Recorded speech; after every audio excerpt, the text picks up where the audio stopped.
KP में दहशतगर्दी सियासी और मुजरिमाना गठजोड़ का नतीजा, सूबे में रियासत मुखालिफ क़यादत नहीं लाई जा सकती। पाक फौज का दो टोक पैगाम, एक शख्स केपी में दहशतगर्दी वापस लाया, रियासत और अवाम को ऐसे शख्स के फैसले और ख्वाहिश पर नहीं छोड़ सकते। DGISPR की प्रेस कॉन्फ्रेंस, अगर सियासत करनी है तो KPK में दहशतगर्दी के नासूर से कैसे निजात मिलेगी। 3 माह में 70% दहशतगर्दी के वाकयात सिर्फ KP में की ही क्यों हुए, सिंध और पंजाब में क्यों नहीं हो रहे। ये लोग चाहते हैं सिक्योरिटी मसाइल की वजह से करप्शन और गवर्नेंस पर बात ना हो, कोई अरबों के फंड्स का हिसाब न मांगे। अब स्टेटस को नहीं चलेगा।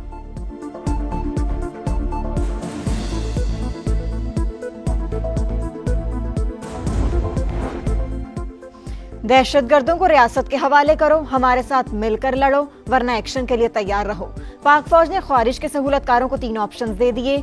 कौन है जो दहशतगर्दों से बात करने का कह रहा है, कौन है जो सिक्योरिटी की गारंटी अफगानिस्तान से मांग रहा है। लेफ्टिनेंट जनरल अहमद शरीफ चौधरी का सवाल, कहा अफगानिस्तान से सिक्योरिटी की भीख ना मांगे, जिम्मेदारों के तौर पर सूबे की हिफाजत करेंगे। शिद्दत पसंदों से बातचीत नहीं होगी, मुज़ाकरात का मुतालबा करने वाले कौम को कंफ्यूज कर रहे हैं, दहशतगर्दों और सहूलतकारों पर जमीन तंग कर देंगे।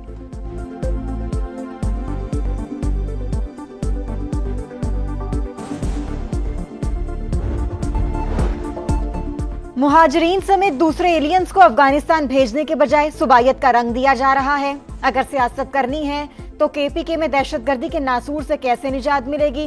तर्जमान पाक फौज का सवाल, कहा खुद नेशनल एक्शन प्लान बनवाया, अब इस पर अमल दरामद क्यों नहीं कर रहे।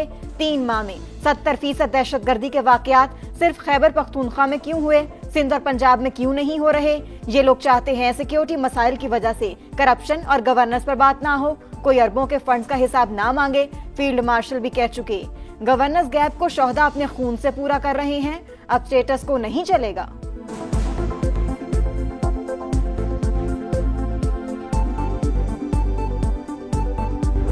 जो शख्स या गिरोह किसी मजबूरी की वजह से या अपने फायदे की वजह से खारजियों की सहूलतकारी कर रहा है, उसको पास 3 वाज़ेह चॉइसेस है। वो खुद इन खारजियों को रियासत के हवाले कर, या फिर वो दहशतगर्दी के खिलाफ कार्रवाइयों में रियासत के इदारों के साथ मिलकर इस नासूर को अपने अंजाम तक पहुँचाए।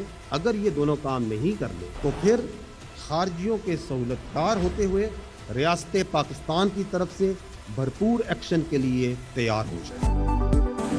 दहशतगर्दों को रियासत के हवाले करो, हमारे साथ मिलकर लड़ो, वरना एक्शन के लिए तैयार रहो। पाक फौज ने खवारिज के सहूलतकारों को 3 ऑप्शंस दे दिए।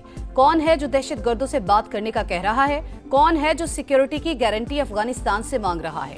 लेफ्टिनेंट जनरल अहमद शरीफ चौधरी का सवाल, कहा अफगानिस्तान से सिक्योरिटी की भीख ना मांगी, जिम्मेदारों के तौर पर सूबे की हिफाजत करें, शिद्दत पसंदों से बातचीत नहीं होगी।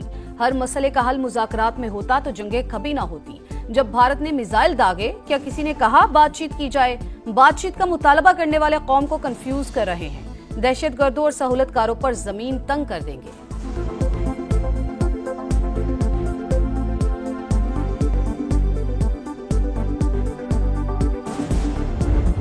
आ रही है, कल एक स्ट्राइक हुई है काबुल के अंदर जिसमें मार्टर नूर वली मसूद उनको हिट किया गया है। मीडिया में, सोशल मीडिया में स्पोक्सपर्सन उनकी दबाने से भी कुछ स्टेटमेंट आई है। We have noted that Pakistan के अवाम की जानो माल की हिफाजत, पाकिस्तान की टेरिटोरियल इंटेग्रिटी के लिए we are doing and we will continue to do whatever is necessary. इसमें हमें कोई शक नहीं। रियासत और अवाम के तहफ्फुज़ के लिए तमाम इक़दाम उठा रहे हैं, आइंदा भी उठाते रहेंगे, कोई शक में ना रहे। DGISPR का खारजी नूर वली महसूद को निशाना बनाने के सवाल पर जवाब, कहा अफगानिस्तान में दहशतगर्दों की पनागाहें मौजूद, भारत की पुष्टपनाही भी हासिल है। पड़ोसी मुल्क अपनी सरजमीन को नॉन स्टेट एक्टर्स की आमाजगा ना बनने दे। सबूत फराहम किए, हर फोरम पर आवाज उठाई, बातचीत भी की। सऊदी अरब समेत दीगर ममालिक ने भी समझाने की कोशिश की, ये सिर्फ हमारे लिए नहीं, अफगानिस्तान के लिए भी अच्छा नहीं है। सांप पालेंगे तो नुकसान तो होगा। अफगानिस्तान में छोड़े गए हथियार कहीं भी इस्तेमाल हो सकते हैं। खुद अमेरिकी हुकूमत भी फिक्रमंद है। सदर ट्रंप ने हथियार वापस लेने का बयान दिया।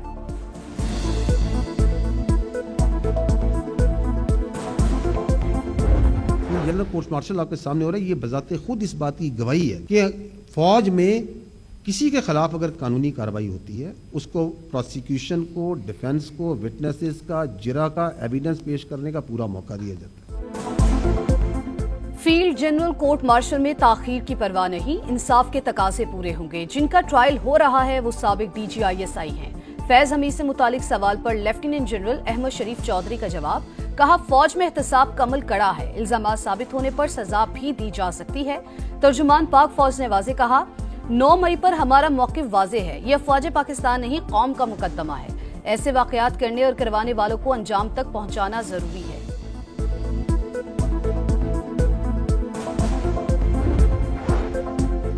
पेशावर में तहरीक इंसाफ की मरकजी और सूबाई क़यादत का अहम मशावरती इजलास। KP असम्बली का हंगामी इजलास आज तलब करने का फैसला। ज़राए के मुताबिक वज़ीर आला का इस्तीफा मंजूर न होने की सूरत में तहरीक अदम एतमाद पेश की जा सकती है। KP ने हमें मैंडेट दिया, हर सूरत सुहेला अफरीदी को वज़ीर आला बनाएंगे, असद कैसर का ऐलान।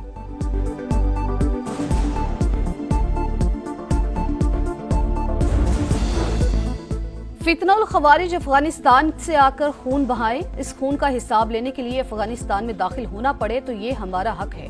वजीर दिफा ख्वाजा आसिफ का अफगान अबूरी हुकूमत को पैगाम, कहा पाक सरजमीन का तकद्दुस पामाल ना होने दें, हम भी आप पर आंच नहीं आने देंगे। भारत और अफगानिस्तान में कुर्बतें बढ़ने लगी। अशरफ गनी हुकूमत के खात्मे के बाद पहली बार अफगान वजीर खारजा की नई दिल्ली यात्रा। अमीर खान मत्तकी की भारतीय हम मनसब से मुलाकात। जयशंकर का काबुल में भारतीय सिफारत खाना बहाल करने का ऐलान।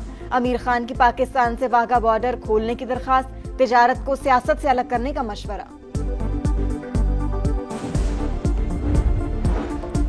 अमेरिका ने चीन के खिलाफ नई तिजारती जंग छेड़ दी। डोनाल्ड ट्रंप का चीनी दरामदात पर इजाफी 100% टैरिफ लगाने का ऐलान। इत्तलाक 1 नवंबर या उससे पहले होगा। चीन ने दुनिया भर के मुमालिक को नायाब मादनियात की बरामदी पाबंदियों से मुतालिक खतूत भेजे। ये इंतहाई जारहाना रवैया है। दुनिया को यरगमाल बनाने की इजाजत नहीं दी जा सकती। सदर डोनाल्ड ट्रंप की सोशल पोस्ट। मीडिया से गुफ्तगू में चीनी हममनसब से मुलाकात मनसूख होने की खबरें मुस्तरद कर दी। अमरीकी ऐलान के बाद आलमी स्टॉक मार्केट्स में मंदी। कारोबारी हफ्ते के इख्तिताम पर खाम तेल की कीमतों में भी गिरावट।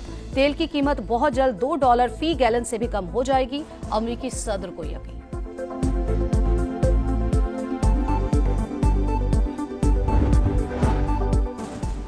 गजा में जंगबंदी मुआहिदा शानदार, यरगमाली पीर को वापस आ रहे हैं। अमरीकी सदर डोनाल्ड ट्रंप का ऐलान, कहा अमन मंसूबे के अगले मरहले पर इत्तफाक राय मौजूद, ये सबके मुफाद में है। मुआहिदे पर लोग खुशियां मना रहे हैं। इसराइली पार्लियामेंट से खिताब करूंगा, मिस्र भी जाऊंगा। एक बार फिर पाकिस्तान और भारत समेत 8 जंगें रुकवाने का तस्करा। बोले दोनों मुल्क एटमी ताकत, 7 तैयारे गिर चुके थे, ये बहुत बड़ी जंग थी, खुशी है लाखों जिंदगियां बचाई। मारिया कॉर्निया ने फोन करके कहा नोबेल इनाम के असल हकदार आप हैं। मैंने भी कहा कि फिर इनाम मुझे दे दो।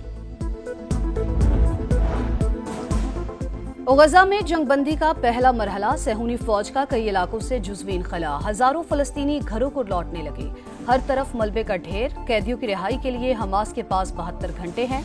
अमरीकी नुमाइंदा खसूसी स्टीव विटकॉफ का बयान, हमास को गैर मुसल्ला करने तक फोर्सेज गजा में रहेंगी। नेतन्याहू का आवाम से खिताब। रिहाई के मुंतजिर 250 फलस्तीनी कैदियों की फहरिस्त जारी। हमास समेत मज़ाहमती तंजीमों ने गजा पर कंट्रोल का बैरूनी एजेंडा मुस्तरद कर दिया। बयान में कहा गजा के इंतजामी मामलात फलस्तीन का अंदरूनी मामला, आलमी शराकतदारी से तामीर नौ का खैर मकदम करेंगे।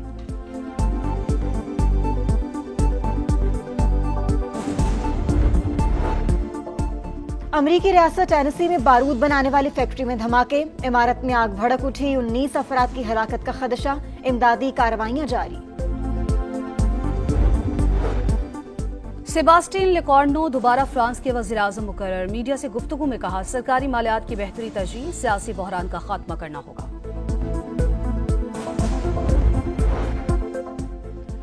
बड़े फॉर्मेट का सबसे बड़ा मार्का टेस्ट चैंपियनशिप में पहला टाकरा पाकिस्तान और जनूबी अफ्रीका।